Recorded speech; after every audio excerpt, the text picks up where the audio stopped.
Chapter 2 The Marvelous Plan. George sat himself down at the table in the kitchen. He was shaking a little. Oh, how he hated Grandma. He really hated that horrid old witchy woman, and all of a sudden he had a tremendous urge to do something about her. Something whopping. Something absolutely terrific. A real shocker. A sort of explosion. He wanted to blow away the witchy smell that hung about her in the next room. He may have only been 8 years old, but he was a brave little boy. He was ready to take this old woman on. "I'm not going to be frightened by her," he said softly to himself. But he was frightened, and that's why he wanted suddenly to explode her away. Well, not quite away, but he did want to shake the old woman up a bit. Very well, then. What should it be? This whopping, terrific, exploding shocker for Grandma. He would have liked to put a firecracker under her chair, but he didn't have one. He would have liked to put a long green snake down the back of her dress, but he didn't have a long green snake.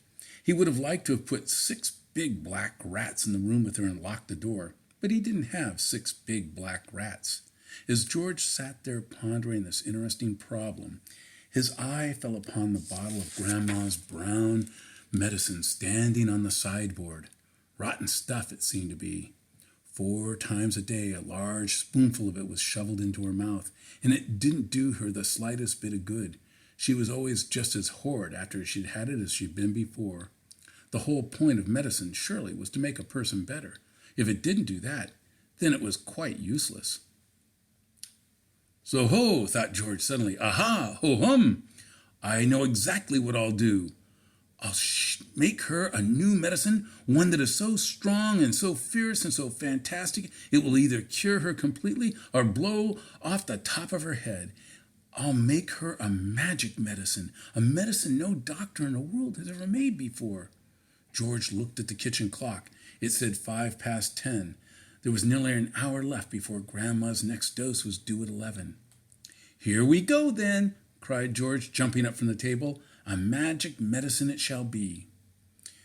So give me a bug and a jumping flea, give me 2 snails and lizards 3, and a slimy squiggler from the sea, and the poisonous sting of a bumblebee, and the juice from the fruit of the juju tree, and the powdered bone of a wombat's knee, and 100 other things as well, each with a rather nasty smell. I'll stir them up, I'll boil them long, a mixture tough, a mixture strong, and then hi-ho, and down it goes, a nice big spoonful. Hold your nose, just gulp it down and have no fear.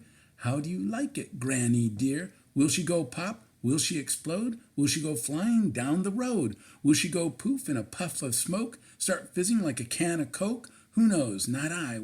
Let's wait and see. I'm glad it's neither you nor me. Oh, Grandma, if you only knew what I have got in store for you."